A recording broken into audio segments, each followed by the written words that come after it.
शेवटी मुंबईवरनं आलो आपण जालना. मग तुम्ही बघू शकता मुंबईचा काही असा नजारा सीएसटी असं चमकत आहे की जणू अरे बाप खूप भारी दिसत आहे. राजमहलच. मग काय जेवण वगैरे केलं, बका 50 रुपयात प्लेट वगैरे भेटते. मग काय कुत्र्यावानी झोपलो बाबा, कुत्र्यावानी जिंदगी मुंबईची तुम्ही बघू शकता.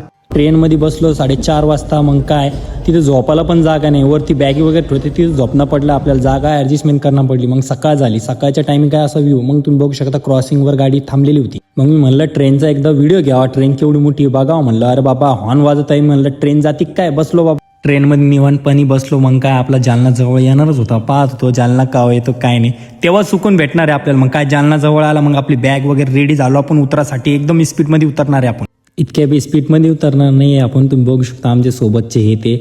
मग तुम्ही बघू शकता एक ताई पण होते, तर ताई म्हणते ना व्हिडिओमध्ये मला नको येऊ दे रे बाबा असं म्हणत होते. म्हटलं ताई तुम्ही येणारच आहे व्हिडिओमध्ये. मग त्यांचा आवाज हाईड करून टाकला बाबा, प्रॉब्लेम होईल त्यामुळे. मग तुम्ही बघू शकता जालन्यात आलो, इतकं सुकून भेटलं. वरतून बघा, वरतून जाते जालन्याच्या किती भारी वाटत आहे. चला आता भेटूया नेक्स्ट ब्लॉगमध्ये.